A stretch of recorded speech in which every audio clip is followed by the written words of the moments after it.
Hi friends, today we are going to discuss the procedure of finding out the endurance limit of a material. So without wasting any time, let's start the topic. A machine called fatigue testing machine is used to determine the endurance limit of a material. In this machine, the specimen made of the material is used. So, a specimen is of the dimension as shown in the figure. First of all, a specimen is made like this. Okay, friend. Now, the specimen must have certain dimension. That is, the length of the specimen must be 85 mm, and the diameter at this portion, that is the middle portion, should be 75 mm, 7.5 mm. So this is the dimension that the specimen must have. Okay friends, so the first step is to put the specimen or fit the specimen in the machine. So we will fit this specimen in this machine. So this is the specimen which is fitted into the machine by using a suitable arrangement. And once the specimen is fitted in the machine, the next step is to apply the dead weight. So we will apply a dead weight.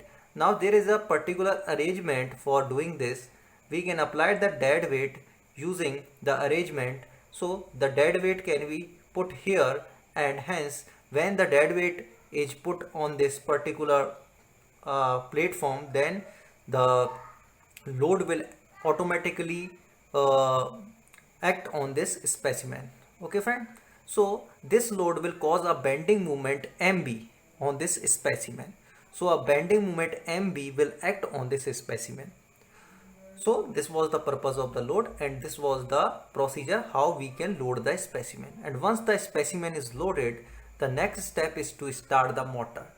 Okay friend, so there is a motor in this arrangement which can be switched on, and the shaft of the motor is somehow connected to this specimen. And once the motor is switched on, the specimen is connected to the motor and it will also start rotating. Okay friends, so there are two things that are taking place at the same time. The first thing is that the specimen is loaded with weights, and due to which a bending moment is acting on the specimen. And the next thing is it is taking rotation. So it is rotating, and at the same time bending moment is also acting on the specimen. So the two things are happening at the same time. Okay friend, so the next step is take counter reading for number of cycle. Okay friend, now when we start the motor, but before that what we will do, we will put the counter to a 0. This counter is used to calculate the cycle, that is how many cycle of rotation are taking place for the specimen. Okay friend, so we have to record the cycle. So this motor is when rotated, the counter shows a reading of 0, and the rotation will take place until first crack will appear on the surface. So a first crack is noticed on the surface, and the apparatus is switched off, the motor is switched off, and the counter reading is noted. Suppose that if weight is W1, that is put on here, W1, it is the weight, and the number of cycle before the first evidence of the crack is N1, that is recorded using the counter. Okay friend, here N1 and here W1 is the weight. So the stress applied, that is S1, can be calculated by using the equation sigma is equal to my by I. So this is the formula which is used to find out the stress. I will not go into detail of this formula. I am just telling you how we will find the stress. Here MB is the bending moment that is acting on the specimen because of this weight. Okay, so this is how stress can be find out. This is sigma 1, which is equal to S1. Similarly, we can do this for a number of weights. Suppose next time we will put the weight as W2. This is W2, and again we will start the motor.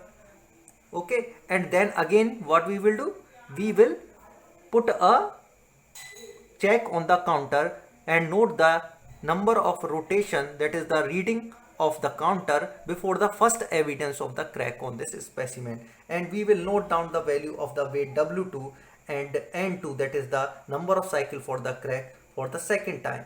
And again we will calculate stress using this equation, that is here next time it will show sigma 2 is equal to mb y by I.